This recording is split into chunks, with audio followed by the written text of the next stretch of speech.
Welcome to Kenji's Kitchen. Today we are going to make Kinpira Renkon.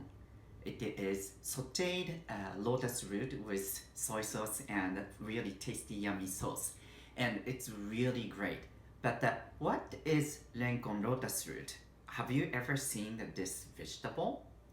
It is actually, as it said, lotus root, and you can see the other side actually because it has a hole all the way through.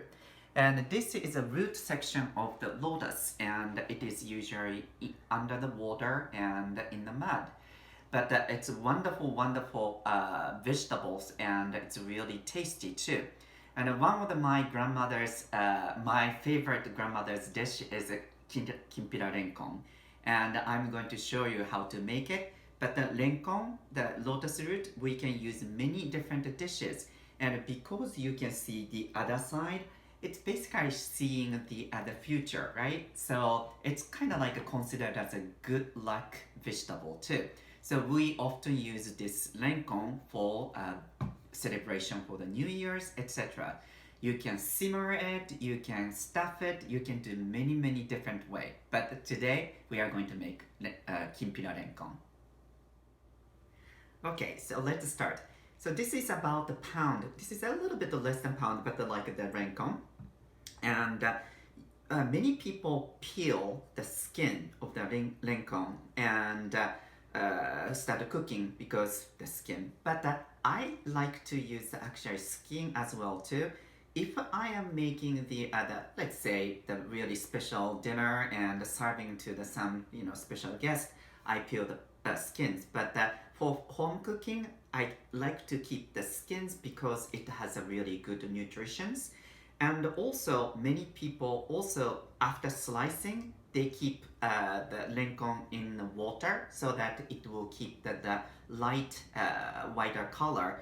But again, you loses the certain nutritions doing that. So since this is a home cooking, today I'm going to skip the peeling as well as putting in the water.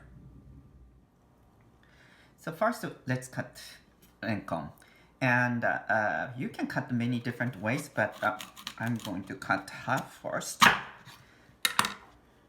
Then cut this one. This is a quite large one, so I'm going to cut half, or even like you can cut the fourth too, but I'm keeping the other half like this. And you want to cut about like a 1/8 of the inch thickness. You don't want to do too thick nor too thin, okay?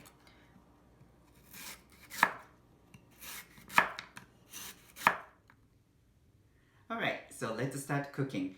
And this is about 1 pound, a little bit less, but 1 pound of renkon cut. And first, turn your heat on to medium low heat and make sure your pan is going to be hot. And we add about half tablespoon. This is a total 1 tablespoon, but the other half is going to be used for the flavoring to the end. You want to use about half. Okay. And wait until it gets hot.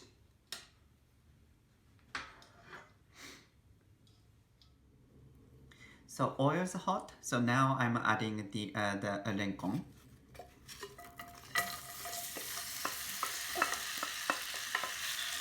And you want to saute several minutes, about like 2 to 3 minutes until renkon is start getting a little bit brownish, but like the little bit of translucent.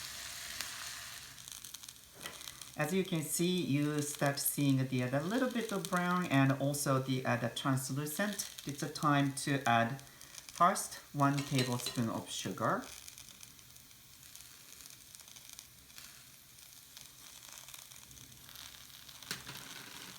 And 1 tablespoon of sake. And you saute until the sake and the sugars are all mixed and evaporate. And for spiciness, I like to use cayenne pepper we call togarashi. And you want to take all the seed out and cut small pieces. And if you like less spicy, you don't need to use at all. I'm using about 1 pod of like this.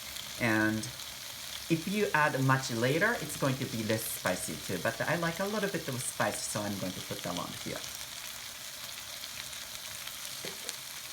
Then we are going to add mirin.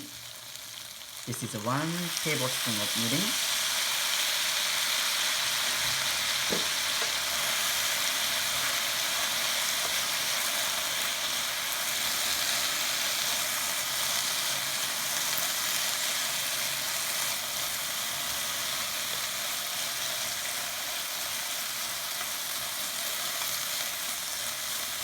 And once all the mirin has been almost gone, we are going to finish with the soy sauce.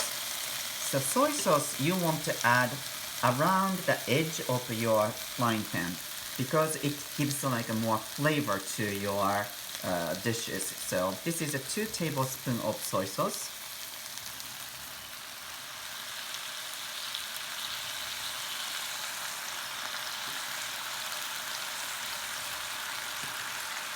And you just let it simmer with the renkon a little bit and mix a little bit later. So once soy sauce is almost gone, almost like evaporated, we are going to finish with, this is toasted sesame seed. And this is the finishing sesame oil. This is toasted sesame oil. Again, you want to put like closer to the edge of your frying pan and just mix and turn off the heat, and our Kinpira Renkon is done. So the Kinpira Renkon is finished and it smells so great, and let's try eating this. So, いただきます. It smells so good.